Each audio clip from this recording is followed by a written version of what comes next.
My guest today is Samuel Garza Bernstein, a Stonewall Book Award-winning writer, screenwriter, and playwright, as well as the author of the very popular Starring Joan Crawford, the films, the fantasy, and the modern relevance of a silver screen icon.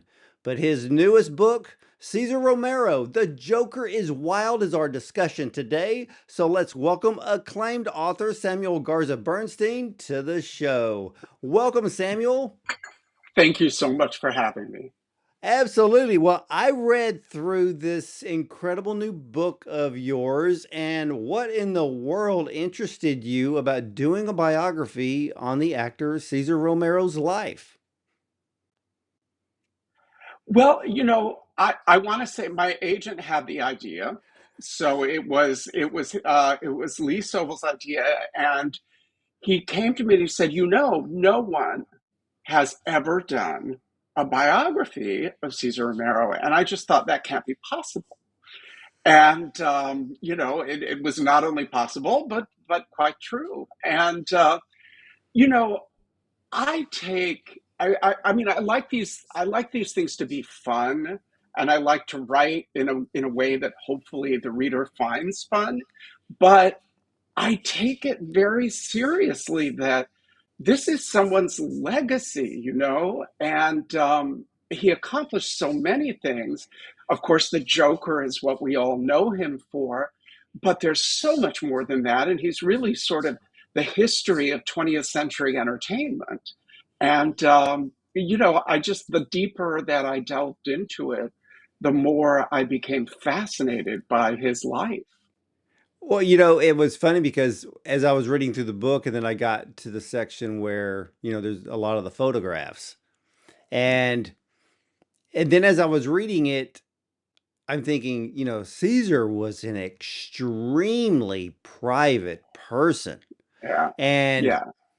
which I wish more stars were that way today.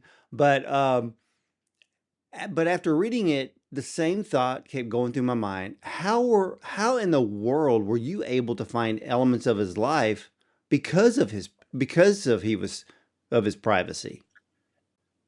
Well, luckily, there are some people who are still alive, particularly Ruta Lee, who was a great friend of his, and some other people who had met him and worked with him. And I mean, I think that I cover a lot about his life, but I also am very forthright about the things that I don't know. And there whatever his inner fears, his inner thoughts, there are no diaries, there are no trove of letters, that reveal those things. So I try not to speculate much, because I feel like, or when I do speculate, I say, "Hey, I'm speculating," because I think that's the only fair kind of way to, you're dealing with somebody's life, and I think that matters. Yeah, and you didn't speculate at all in this book. You used the facts that you had, and you created, somewhat of the story, somewhat of the history of Cesar Romero. Because, when we look at his life in the beginning, his family was at the time well to do, but then as time went on, the role of the breadwinner switched over to him. And I Yeah, really admired him for always supporting his family from the very beginning, regardless if, you know, back in the day, I mean, if he was to send them, let's say $5, that would have been a big deal. And, yeah. but No, he built them a compound in Brentwood that today is listed for $18 million. that is, that's crazy because, $18 million. yeah, because see, when you read, when I'm reading the story, reading about his life, I'm like, he didn't make a whole lot of money from Hollywood because of the way I mean, that he made a lot. He but the did. I studios, mean, he was getting, early on he was getting passed around. In the early days, he before he settled at 20th Century Fox, he was under contract to Universal, and he was loaned to MGM, Warner Brothers, Fox. And, he did a lot of different things, and he was supposed to become a huge star in 1935 in a movie opposite Marlene Dietrich called "The Devil Is a Woman," and it was, I mean, it didn't, it didn't fail at the box office. It was like a legendary bomb at the box office, and not because of him at all. And to watch it today, you're just watching these dueling close-ups between these two beautiful people, Marlene Dietrich and Cesar Romero, at the height of their beauty, and it's mesmerizing.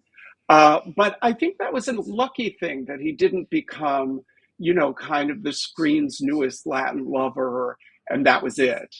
So he got to do a lot of other things, a lot of different things. And he wound up, for 15, 16 years at 20th Century Fox. And that's a long time to be even, I mean, he wasn't, excuse me, he wasn't like a top tier star. He wasn't Tyrone Power or, something like that. But he was a big star, and he was the top line star of a lot of secondary features, and then the second featured lead of a lot of A pictures. And he did make a good amount of money, but he also spent a good amount of money, and not just on his family, on himself as well. Press reports had it that he had 500 suits. Now, when I imagine the space that that would take up, I find it a very dubious idea. However, he did have a lot of clothes, and he didn't stint on things. No, but it's when I was reading about the section in which he was starring with Marlene Dietrich, in The Hmm. Devil Is a Woman, and how that film created the whole idea of her becoming box office poison. The director never got another job after that. And the thing about the film industry is it's all about timing. But what I Yeah, found interesting with Caesar, in a way, when readers read this book, there's this little bit of an idea that it's either fate or Caesar had a bit of a Teflon coating because he didn't get hurt by that film. I think he was listed like sixth on the bill, so to speak, but he but he always, was the leading. He was the romantic leading man. I okay, mean, he was, whatever his billing, he was her, co-star. There was an older man who was sort of a triangle, and but he was the one with the love scenes. and he didn't get hurt by the film. No, how could he? It's a delusional movie in the best sense. Joseph von Sternberg and Marlene Dietrich made these insane movies that were so about imagery and what she looked like, and this sort of mystery, and really they were silent movies with dialogue. And English was not either of their first language, and all I can say is it shows. The it doesn't, they don't really sound like human beings, and now that's part of the fun of it. But at the time, it just wasn't the right moment in the Depression, and people were not really looking for that kind of. They wanted escapist fare, but not quite that kind of escapist fare. And but Yeah. Yeah, because I know with some but I films, was even just going to say, today, you're absolutely right. That you're absolutely right, though, that Caesar walked away completely unscathed. oh yeah, but what I loved when you wrote this book, I loved where some way, somehow, he always ended up with positive press, no matter Yeah. what. But what one of the elements early on before the whole Joker thing happened, I was amazed that when Valentino died, Caesar had the looks, he had the charm, but Hollywood didn't dive in and use him to replace Valentino. Why was that? Well, really, that archetype was not in step with what audiences were looking for during the Depression. That, kind of mysterious Latin lover, as like the big star. I don't mean, that archetype is used over and over again, but as like the big box office star, that was a very 1920s, roaring 20s jazz age kind of concept. When the Depression hit, people were looking for very all American, kind of more masculine, archetypes. That's when Clark Gable, Gary Cooper, these very American heroes took over, and Caesar. I mean, he wasn't really that, you know? And what that meant is that he got to play an endless variety of different nationalities, different kinds of characters. Sometimes he was the leading man, sometimes he was the character, he was a sheik, or he was this, or he was that. He was very often the exotic, the other. And, in those years, they weren't very specific about what that was. So he could be Spanish or Italian or Afghani or Indian or Arabian. He could be anything. And but I think that really worked to his advantage. Well, the other thing about your writing, and I really love this because, and ladies and gentlemen, when you read this book, there's stories within the stories. Yeah, Caesar's the main Yeah, character, yeah, but there's other things that I noticed that I really loved. And the way that you talked about the press back in the day. And I'm thinking like they would literally make up stories to sell a oh, story, but it was all it but with Caesar, it always fell on a positive side.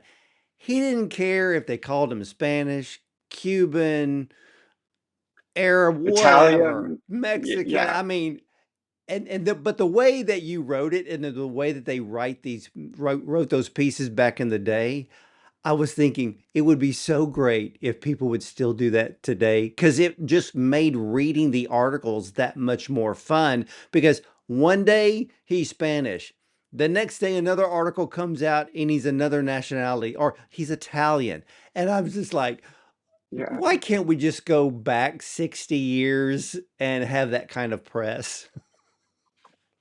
Well, it's certainly it's so much fun, and you can tell that the writers are having fun. And when they start writing about him in the 20s, when he's still on stage, I mean, they describe his physicality in ways that are a little embarrassing. I mean, they just go on and on and on about how good looking he is. And I'm like, my gosh, it's okay, all right already. You get a room. But it really, there's an innocence to it that is of a piece with a time when we wanted escape. I think from media, we really, really, especially when you're talking about the Depression and World War II, uh, it was a lot, and Well, people movies, wanted to, yeah, yeah, movies were the escape. yeah, That's what people wanted. They wanted to be entertained. They wanted to go to the theater. They wanted to get lost in whatever picture they were seeing. Even right, back in the day, a lot of people don't realize. Of course, the this generation doesn't realize that back then you would go to the theater, and the first thing you would see is really a news piece of what's been going on in yeah, the country. It's basically like the CBS Evening News when you went to the theater before yeah, the movie actually started. So, but this book is also a history, like you had said earlier, it's a history of film in its very early days. So The Devil is a Woman, you're right, you nailed it. That was basically a silent film with dialogue. And then from there, you noticed how film started changing in its look and the ability to tell a Yeah, story. absolutely. And there are things that are not surprising, when you look at the big frothy musicals and stuff, and they're just as, kind of there's Carmen Miranda with her giant hat, and it's just as, fun and silly and crazy as you remember. But then there are also these moments where you kind of go, wow, that's surprising. I mean, he made this movie in 1948 that I'm obsessed with called Deep Waters, where he plays a Portuguese fisherman who basically adopts a little boy, Dean Stockwell, with Dana Andrews, another man. And I mean, there's no suggestion that they're like a gay couple or anything. That's not the point. The point is that they are co-parents because circumstances have made that sort of happen. And they're like parenting, they're kind of pitching in and parenting this little juvenile delinquent boy together. And I just think, there were a lot of different constructs going on, even in this time when we think of as such a sort of monolith, like everyone had to fit into these cookie cutter things. But even these films from major studios show us, there was a lot of diversity going on in its own way. People lived in very different ways, and films reflected that a lot more than we think. Well, yeah, and even back in the day, subject matter was not politicized. No, And if that same film was made today, we would see half the public in an uproar and the media would know how to handle it. And it's really sad on how times yeah. have changed where you just can't go in and tell a story without somebody throwing darts at it the first day that it appears at the theater or ends up on streaming, you Well, know? I think we throw a lot of darts right now, and it's exhausting how we tear down each other's work. I'm surprised sometimes when my own colleagues are sort of gleeful, like full of Schadenfreude when something that they didn't like fails. And all I can think is, if you want to have that conversation in private with your friends, we all do. We all say, scandalous things in private. But why would you tear down your own industry like that when everyone's doing their best? Nobody sets out to make a crappy movie. I Nobody sets out agree. to write a crappy book. But see, you bring up one very important point here. Why would you tear down the industry in which you make a living from? And if if the press would go back and look at the 1920s, the 1930s, upwards to the 50s, and see how the press acted when it came to movies and film Yeah. stars, if we would take that element and bring it back to modern day, then I think more films would be uh, profitable. We wouldn't be faking a Rotten Tomatoes score for a film to hopefully make it. And the biggest thing back in the day, and I still remember this, movie stars were movie stars because there was a mystery because you didn't know what they were like except what you saw on screen. And the thing about Cesar Romero is he was so private. There was that mystery back in the day that it should be. Private life should be private life. The public should only know Well, them as their character. I mean, to be fair, it is, a very relentless press campaigns were put out for, look, I mean, rightly, wrongly, however you feel about it, Joan Crawford was Mother of the Year in Red Book magazine. And, there was a relentless sort of attempt to make readers and viewers think they knew the real person. They didn't, it was a heavily, but, it's a little like reality shows, though. Reality shows are largely fictional when it comes to narrative, but character will out. A lot of times, even as the story is a little bit, fictional, people do reveal themselves because they can't help it. They're not. They can't help it. So I think that stars also revealed themselves, but they revealed themselves without necessarily giving you the feeling of TMI. Like we don't need every bit of that information about what you had for lunch yesterday and who you did that lunch with, if you understand my meaning. And we just don't need to know all these details unless that's what you want to do. I mean, everyone should do what they want. But the kind of fantastical side of stardom has really been taken over by pop music. I mean, if Joan Crawford were alive today, she would want to be Lady Gaga. She would want to be like that because that's the fantasy. Where in films, it's less fantasy, a lot more reality, I think. Well, yeah, and I think the 24-hour news cycle, I think social media has done Yeah, great damage to the film industry because now I think you're right. everybody everybody puts their opinion out there, and tell you the truth, multi-millions and billions of those opinions don't matter. And I Yeah. really wish some of those elements would disappear. But back on Caesar here, when he appeared in The Thin Man, what I loved was when he saw it with his mother, he was not happy with his performance. No.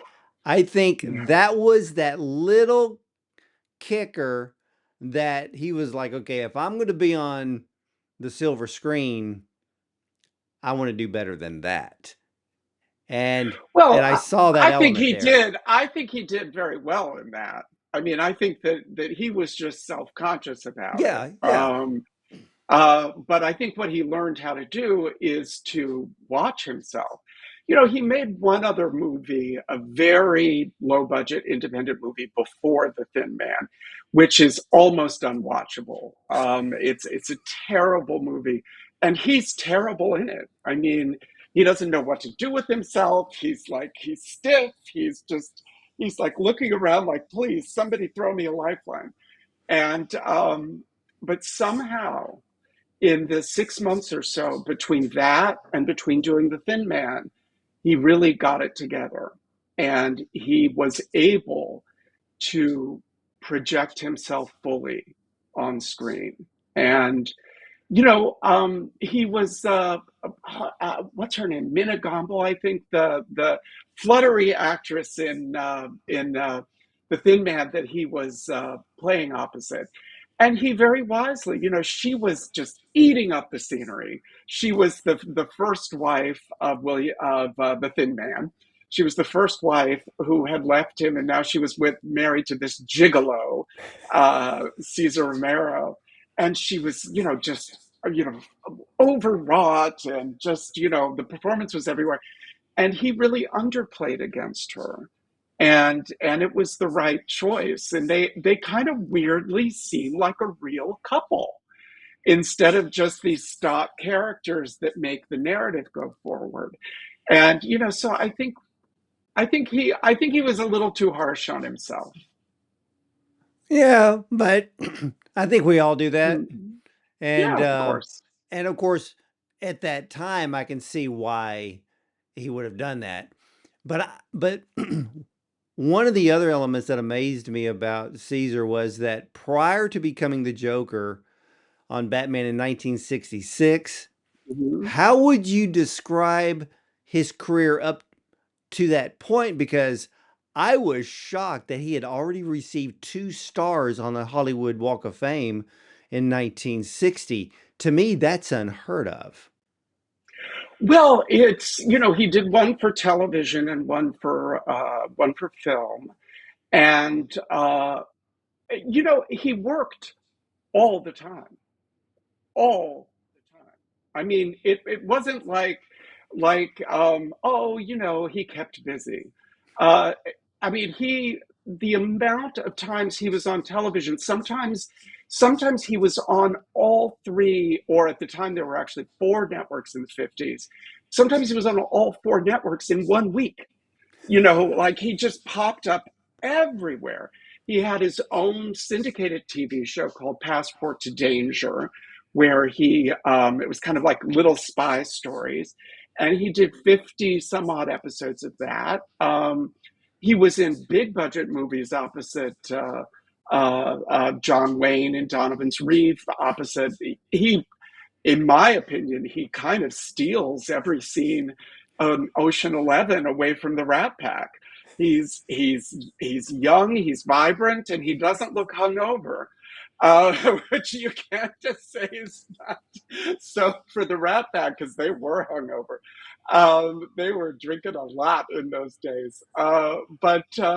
He was nominated for a Golden Globe for If a Man Answers, opposite Sandra Dee and James. Oh, I'm blanking. James Darren. No.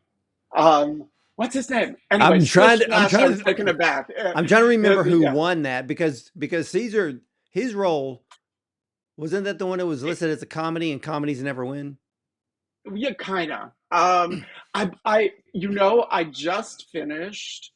I just finished a book on Roddy McDowell, and I think I might be confusing who won because they were both nominated like 1 year after Oh, the wait, other. wait, wait. Wait, wait, Now, wait. Omar Sharif won. I think it was Omar Sharif, Yeah, and it then was I Omar just Sharif thought, that won. wait a minute, did he win against Roddy? And he didn't. Like, I couldn't remember all this stuff. But yeah, it was Omar Sharif, Yeah. and um, uh, another actor who actually Omar Sharif was. He was Egyptian, he was Italian, he was Jewish American, he was Mexican, he was everything like Caesar was. Yeah, and now what is so funny? So because I spend so much time on IMDb, when you go in and you look at a particular actor and you go down and it says can play all of these different nationalities, and to think that 60 years ago, every single one of those nationalities, they would be referred to in the press as if they were really that one. And so I find the differences between decades ago and in modern day. I just love it.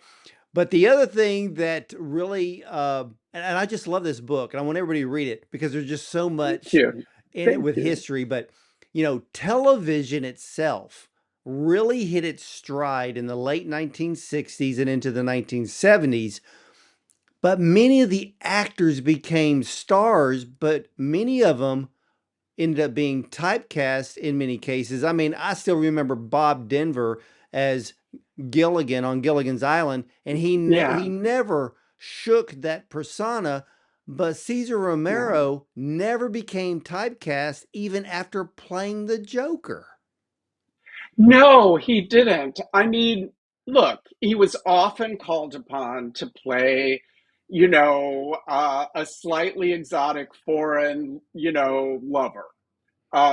Certainly when he was on Falcon Crest opposite Jane Wyman, he was, Greek shipping magnate billionaire Peter Stavros. And, okay. And, so he would say, there were recurring themes, shall we say, but he was able to to counter some of that romanticism and some of that fantasy with some very realistic turns as grandfathers, as characters that were very human, and weren't relying on that kind of suave, debonair quality that he always had. Oh, He he always was, all yeah, always. yeah, Yeah, well, well, yeah. like in Falcon Crest, he comes across like an Aristotle Onassis. Well, I think that was the intention, and there's so much history there between him and Jane Wyman, they've been friends for 50 years, and it shows they're comfortable with each other, they're respectful of one another. Falcon Crest was really a wonderful third act for him because it ran like the studio system ran in his days in the 30s and 40s. Everyone knew their work, they were on time, you got things in two takes, it was there was a machinery to it that actually is very human, because what it is it values everyone's time. No one is allowed to make everybody wait because they're being a prima donna. And that show had a lot of older stars on it. I mean, Lana Turner and Kim Novak, and you know what? Everybody had to show up. They had to be on time. They had to know their lines. They had to get to work. And you know, it was a large amount of money. It was a large amount of visibility. It was a great thing for his career, but it was also a return to a world that he loved the most, which was a Hollywood that ran like clockwork. Where you're doing your thing and everybody gets a chance to shine. And he just loved that. He loved show business and he loved being part of it. Well, yeah, because and I love the era with Falcon Crest because there was Knots Landing, there was Yes. Dynasty, there was Dallas, but you did have a lot of the stars that we all grew up with in all of those series. And but with Yeah. Cesar Romero, I mean, did he when did he realize that his Joker persona was going to live forever? And when did he decide to embrace it? I think he embraced it from the very beginning. The actual laugh, the Joker's laugh, that chortle that people would ask him to do for the rest of his life, that was a real laugh of Caesar's that came when he saw the costume renderings for the Joker. And he was like, that's what I'm going to look like. And he couldn't stop laughing. And the executive producer and creator of Batman, Bill Dozier, he's like, that's the laugh. That's the Joker's laugh. You keep that laugh. That's what I want to hear. That's the laugh. So the laugh was in and of itself very organic. And you know, it the love that people had for him because of that role and because of that laugh was so palpable to him. And I don't think he could have ever foreseen the longevity of the impact, but I know that he felt the impact immediately. It really did change immediately.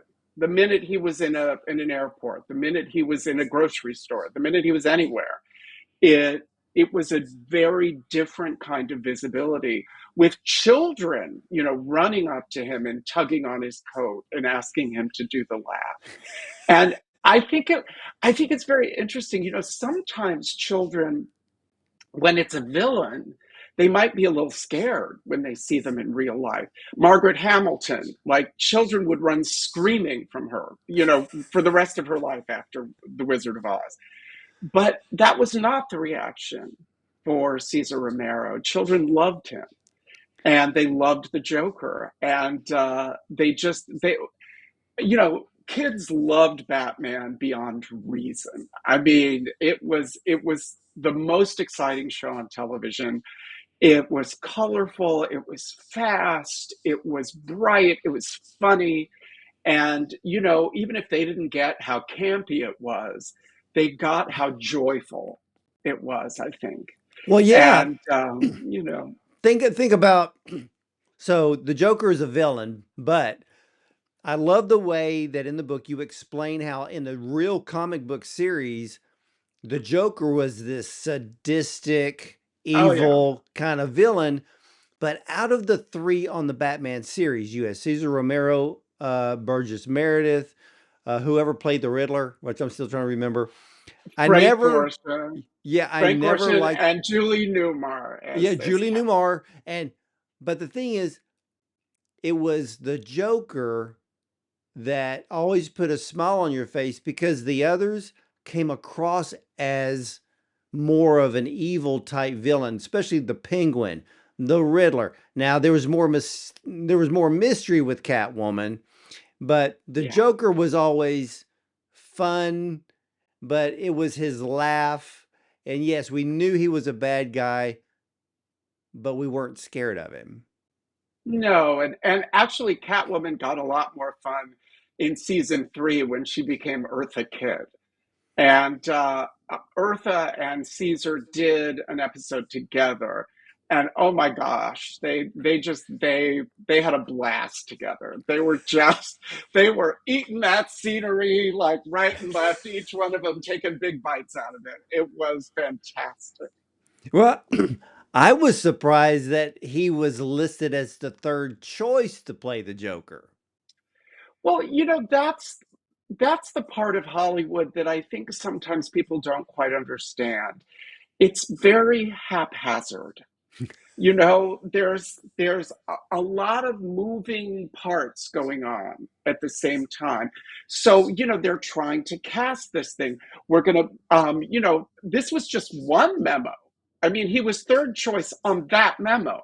That doesn't mean there weren't other memos. So in on that memo, Jose Ferrer, who's an Oscar winner for Cyrano de Bergerac, was which doesn't seem extremely Joker-like to me, but a fantastic actor, was number one. Number two was another future Oscar winner, Gig Young, also not anyone you can imagine, and Caesar was in third position. They wanted Suzanne Plachette to play the Catwoman. And I don't think Suzanne Plachette wanted to play the Catwoman. I think she's like, I want to be a movie star. I'm not ready to be the Catwoman, but thank you very much. Look, you go back to Dynasty. Sophia Loren was the first choice to play Alexis Carrington on Dynasty, and was actually almost signed, but she made too many demands, and they wound up with, what was her name? I don't know. What was her name? And, Joan Collins, who was not that big of a deal in 1981. And suddenly she became the biggest deal on the planet, at least for 5, 6, 7 years. And that's how show business works. You just never know what's going to hit. And Caesar had a very good role on a Lorimar Telepictures nighttime drama called The Berringers, which was supposed to be a big hit and flopped. It was set in a department store, and the idea was that there was a big department store family, and he was trying to get control of the store, and I mean, it's all those machinations and stuff. And the show flopped, didn't go anywhere, but Lorimar loved him and thought, and so he wound up on a list. And I don't know if he was number one on the list to play Peter Stavros, but Jane Wyman, said the minute she saw his name, she's like, well, you can take everybody else off the list. He's perfect. And there, the press was always fond of saying that Jane Wyman was the first and only choice to play the character on Falcon Crest. And she would laugh and go, yeah, I heard they offered it to Stanwyck first, but she wanted too much money. And, that's showbiz. Well, I can see Barbara Stanwyck playing that part. Sure. Yeah. So yeah, it all comes down to timing, and it comes down to fate.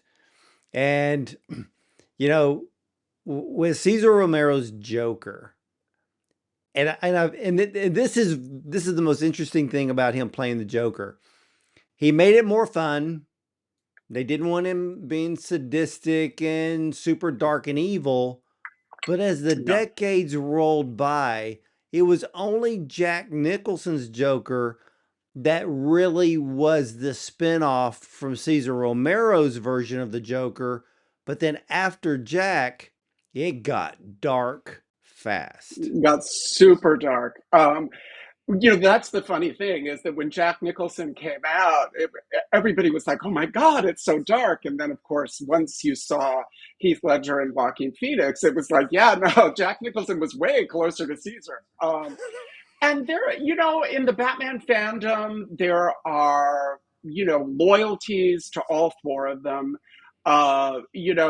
Rolling Stone was writing about the Joker in 2019 and went on and on about how much they love Cesar Romero. And I just thought, if he could only have known that in the year 2019, which is 25 years after his death, and I can't do the math quite quickly enough, like 50, 60 years after he did, the Joker on television, that Rolling Stone magazine is still writing about him.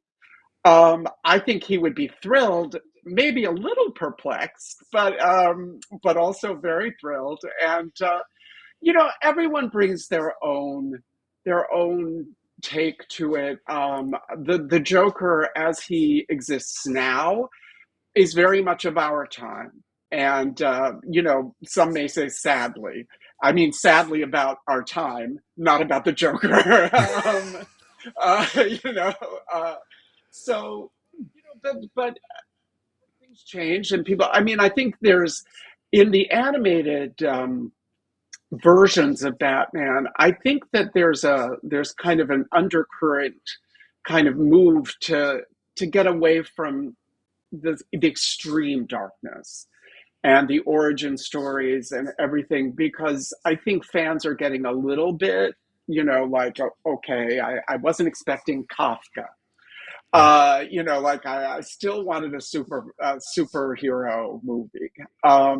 But it evolves as it evolves, and different times call for different performances. Well, yeah, I mean, and to think that it was Heath Ledger that won the Oscar for it. Well, and Joaquin Phoenix. In fact, the Joker is one of, I think, three characters in history that have won two Oscars for two different actors playing the same character. So it's the Joker, it's Anita in West Side Story, and it's Michael Corleone. Not Michael. Yeah, wait, Don Corleone. Yeah. Wait, what are the Corleones? I don't know. Leave me alone. Stop badgering me. Yeah, Uh, it gets confusing on the Oscar side, I can tell you that. So, but yeah, I mean, but it was Cesar Romero that solidified that character forever, because the fact is, every single one of the actors that ever played the Joker, I will guarantee, had to pull a little bit of Caesar out of that. well, I think that's very true. I also think I'm a big fan of joy.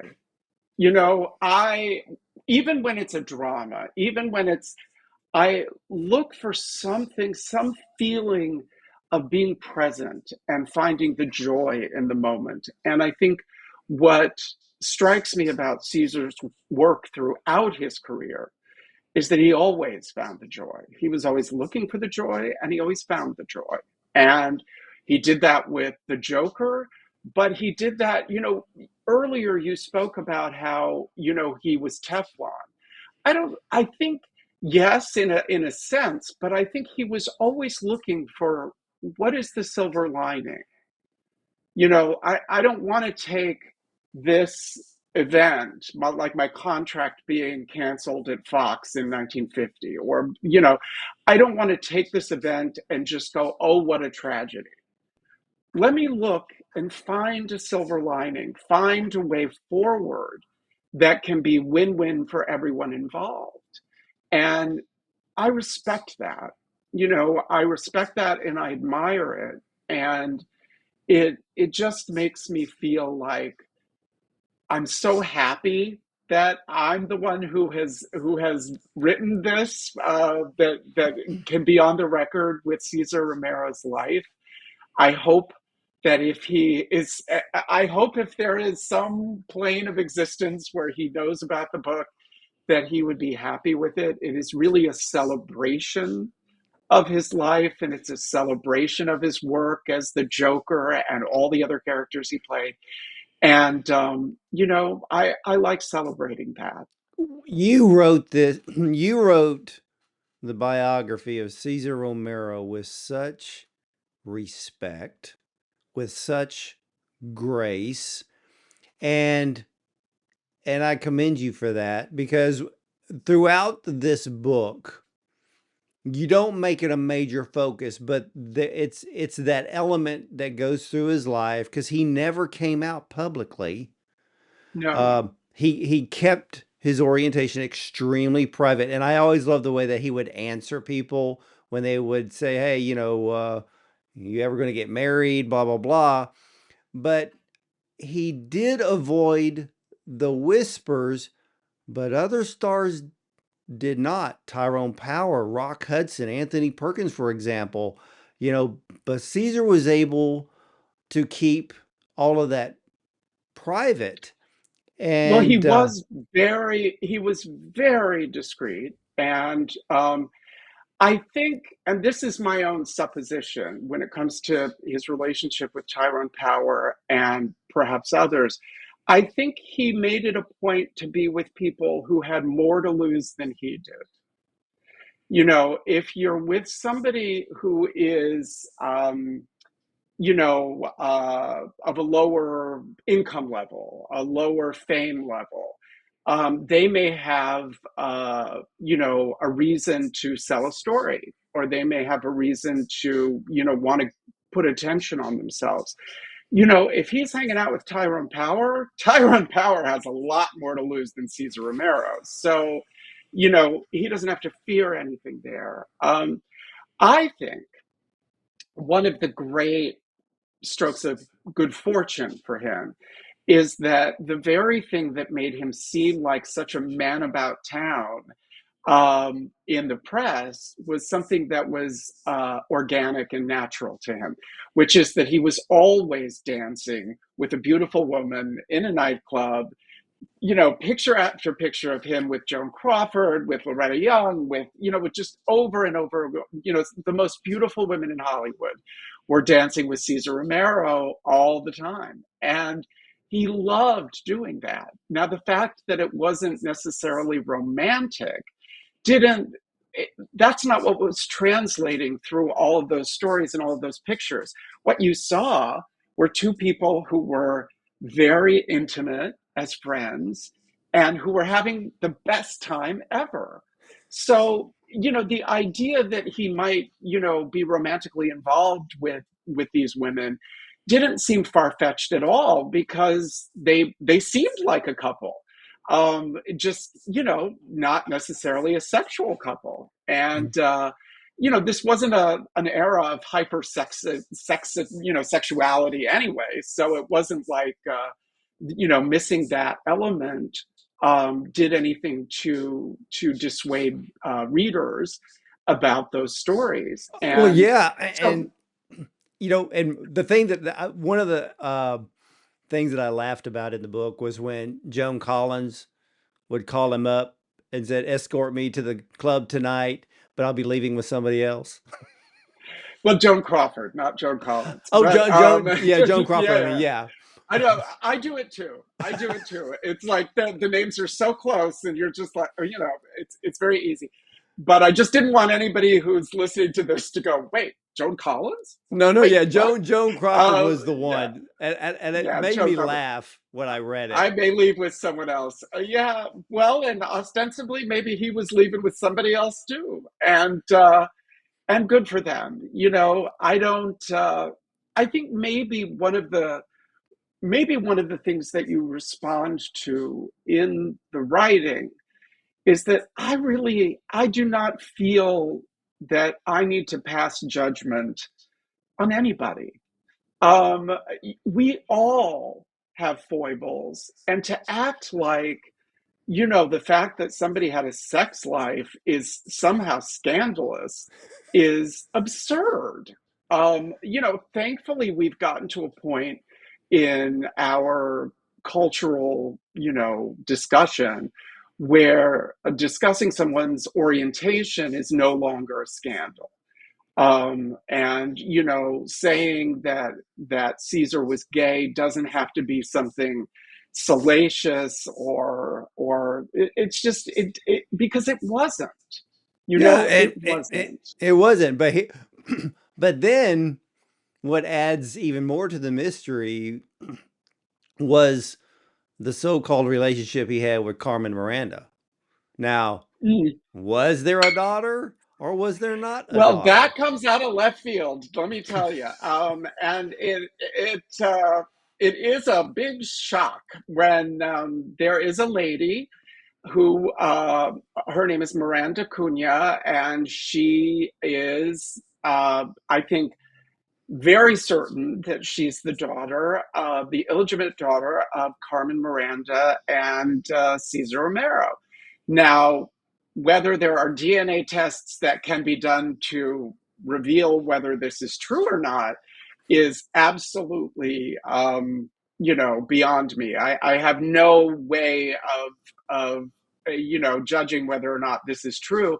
I know that his surviving nieces really do not believe it on any level and are they find the allegation very hurtful, I think. And I, in talking to Miranda, I have to say I did not find her in any way hurtful or disrespectful.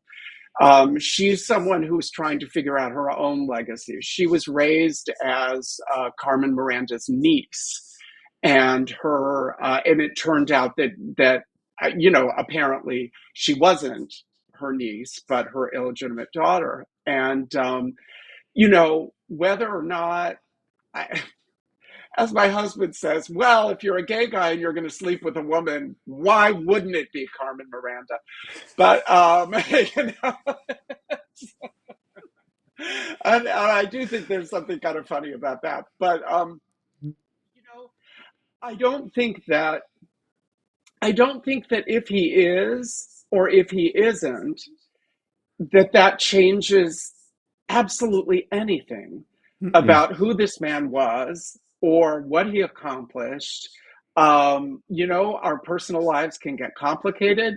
It doesn't strike me that it is the most logical thing in the world that happened. And there are some timeline issues where you kind of go, well, I don't know. But it is also not for me to discount someone's story about their own family history. I see, I it's funny. I was just talking about this the other day at dinner with someone. I think we don't always have to have an opinion about everything, you know. And right now we're in a time when we all think we're supposed to, and then we have to like every post, and we have to we have to have an opinion.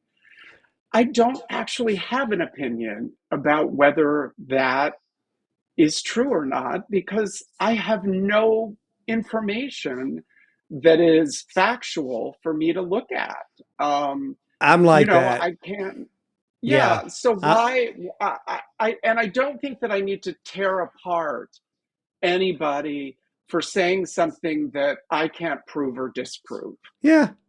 But that's what makes this book so enjoyable to read because there's no scandal, there's no pointing fingers. It is a absolute wonderful biography of Cesar Romero from the beginning to the end. It's delightful to read. There's stories among stories mixed with more stories, and it gives us, the reader, the insight of the beginnings of Hollywood, and you see the transformation through one man who, for all of us, I would say that Cesar Romero is a great inspiration, because even when he could have turned negative during the downtime, he never did. He moved Yeah. forward, always looked for a way, and always found it. And I think that's probably one of the things I loved most about the book. Well, thank you. And it's definitely a lesson that I took from learning about his history. It's like you get to choose how you want to respond to the circumstances of your life. You may not get to choose the circumstances, but you get to choose how you respond. And maybe you are the victim. Maybe you've been done wrong, but it's not going to help you to live in that. It's not. It's not going to help you take the next step. It's not going to help you find what the next adventure is. You just have to look for what good you can take and look for that next. I can't believe I'm quoting from Frozen, but there's a song that's the next right thing. You just do the next right thing. That You may not know what's going to happen next year, but if you just do the next right thing, keep going. Well, I think that would probably solidify the fact that that's what you would love the readers to take from reading the book. Absolutely. And ladies and gentlemen, I can tell you this right now.